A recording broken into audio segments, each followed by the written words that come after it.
नमस्कार। आज मैं आपको बताऊंगी यूनिवर्सल इम्यूनाइजेशन प्रोग्राम इसकी शुरुआत कैसे हुई।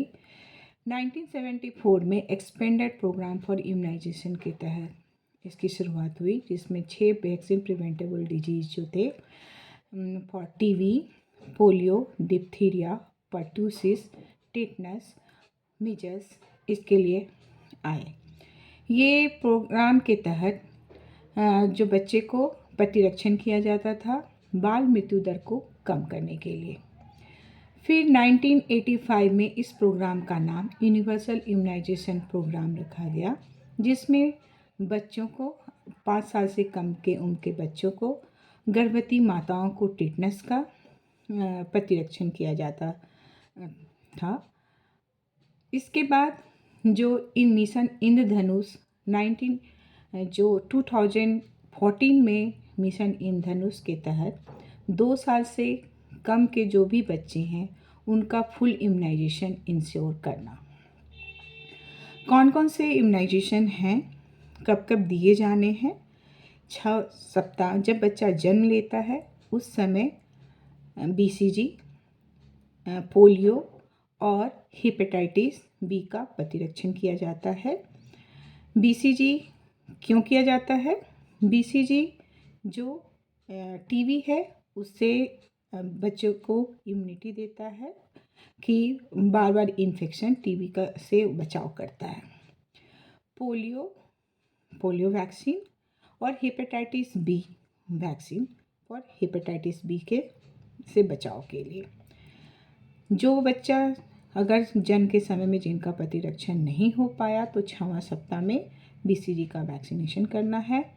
पेंटावैलेंट वैक्सीन, जिसमें कि 5 तरह के वैक्सीन्स हैं: diphtheria, pertussis, tetanus, Haemophilus influenza जो कि मेनिंजाइटिस और इन्फ्लुएंजा से बचाव करता है, एंड टेटनस हेपेटाइटिस का मिश्रण है जिसे कंबाइंड वैक्सीन भी कहते हैं। Next vaccine rota virus vaccine भी 6ठा सप्ताह में दिया जाता है। ये बच्चों में होने वाले डायरिया को प्रिवेंट करता है। उसके अलावा IP भी दिया जाता है पोलियो वैक्सीन से बचाव के लिए।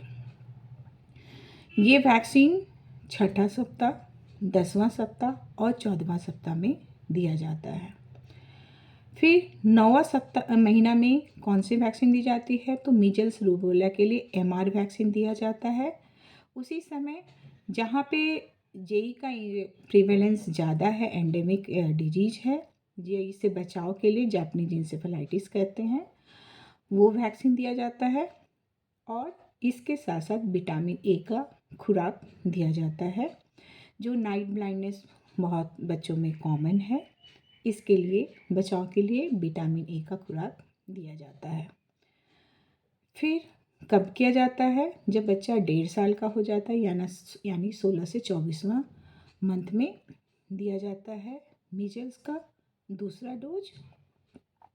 और DPT जो पेंटावैलेंट था, अब पेंटावैलेंट में 5 वैक्सीन के बदले में 3 वैक्सीन, DPT, डिप्थीरिया, पर्टूसिस और टिटनस, और विटामिन A का खुराक पिलाया जाता है। अभी पिछले साल से एक नया वैक्सीन और ऐड किया गया है जो कि PCV है, न्यूमोकोकल वैक्सीन।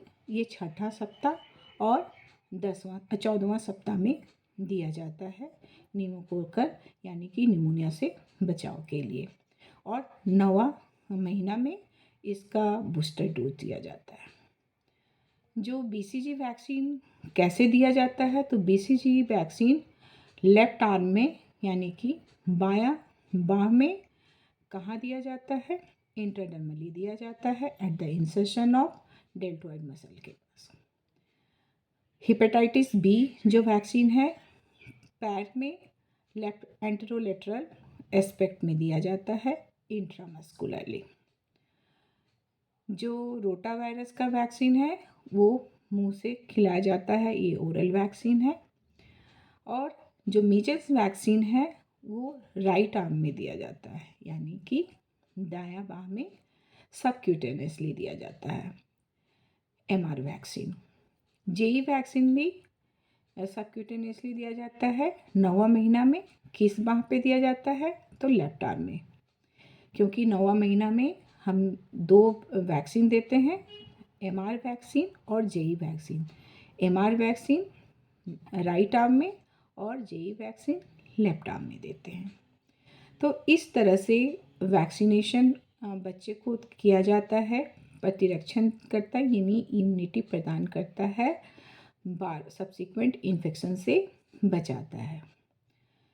फिर बच्चा जब 5 साल का हो जाता है तो DPT वैक्सीन दिया जाता है और विटामिन ए की खुराक हर 6 महीने पर बच्चे को दी जाती है।